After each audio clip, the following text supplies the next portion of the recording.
Hello students, welcome back. Now in this video, I'm going to discuss the type of solution a time-independent Schrodinger equation can provide you depending on the type of potential particle is moving. So generally, if particle is inside a confined type of potential, like in particle and box, square particle and square well potential, then your solution will be called bound state solution. So Schrodinger equation give you two type of solutions. So one is called bound state solution.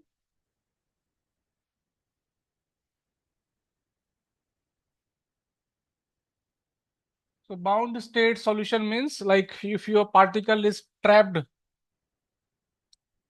inside a one-dimensional infinite spiral potential. So here you have a V is infinite here at the boundaries. They are rigid walls, so particle cannot escape. So particle can only move back and forth here.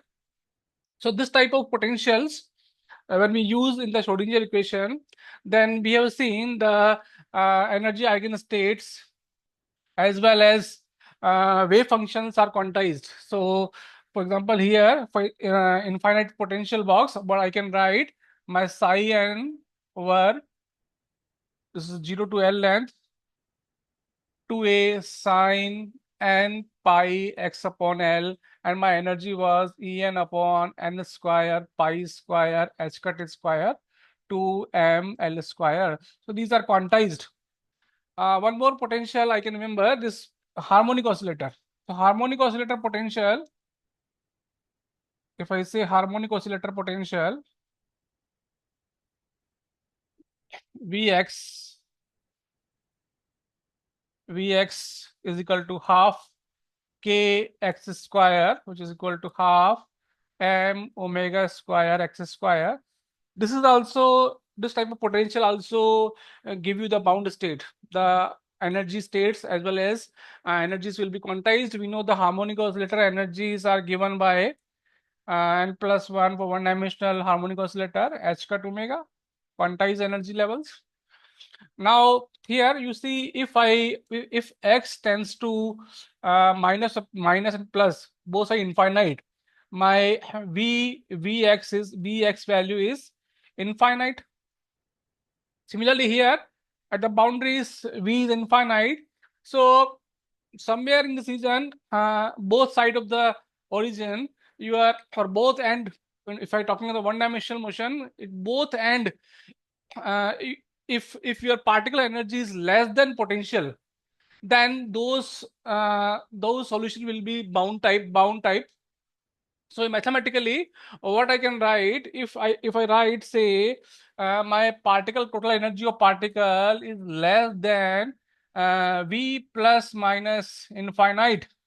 Like here also, particle energy cannot be greater than uh, uh, in the region, bounded region, particle only here. So both side of particle motion, you cannot have energy greater than v infinite. Here also, particle energy cannot be greater than v infinite. So I can, another word I can say, if my psi x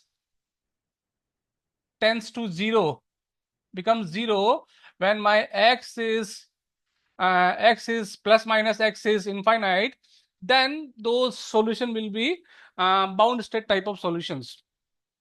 Similarly, now what are the scattering state? So scattering state means like a free particle. So for any value of x, so even if x tends to minus plus infinite, psi x is not 0 for free particle of definite energy. For free particle of definite energy, psi x is never 0.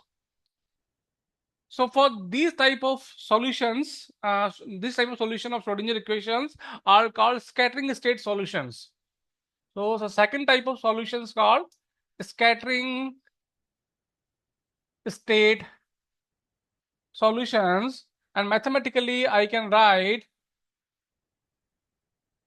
So this is for bound state. These are for bound. These are for bound states. This type of solutions are for bound states. And now for this type of states, my potential energy, total energy of the system will be either greater than V plus infinite or V minus infinite. So either it will be greater than both sides of the potential, limit of the potentials, or at least one side of the potential, then those states will be scattering states. So let me draw some more examples. Say I'm drawing some potential graphs from the Griffith. So suppose you have this type of say potential. You have say this type of potential, say, and now this potential, say my energy is somewhere here. So this is my energy of total particle, and this is my Vx, and this x going infinite. Now this potential is going infinite. As x moves tends to infinite, my potential is going infinite. So this is the example of bound state. This type of potential is example of bound state. Now similarly, if I say, if I draw one more type of potential, say this is my Vx, and x tends to, as x tends to infinity, one side of the potential is infinite, the other side is not infinite. Say my energy is this. This is my energy of particle. So at least one side my energy is greater than my potential V infinite. So this type of potential will give you the scattering state. Let us take one more example. Say now if energy is both side is greater than, say, now say this is my potential Vx and my energy is somewhere here. Now here my E is greater than plus infinite also, minus infinite also. So this type of solutions also will give you the scattering states. This is also example of scattering states. Now if I take, say, same this example, and now if I reduce the energy, say somewhere instead of in one, I say this is E2. Now suppose my energy is even here, but still my E is greater than one side of potential. So this type of, so here in this part, of course your K value will increase. There will be some damping because E minus V here total here momentum will be decided by E minus V, not by E. So here you have increased lambda, that means decreased K value here, but still this type of solution also will give you the scattering states. So depending on the potential, Schrodinger equation will give you the either the bound state solution or scattering state solution. I will give you the example: free particle V0 or definite energy, and then the solution will be scattering type. For particle in box or harmonic oscillator, the solution will be bound state. Now there are some specific potentials like Dirac delta function.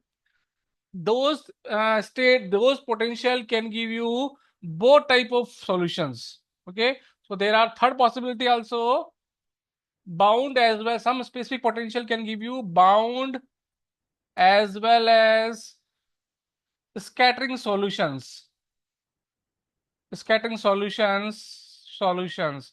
So that is example, say Dirac delta function, say delta function type of potentials. Depending on the energy of the particle, you can get bound state, you can get scattering state.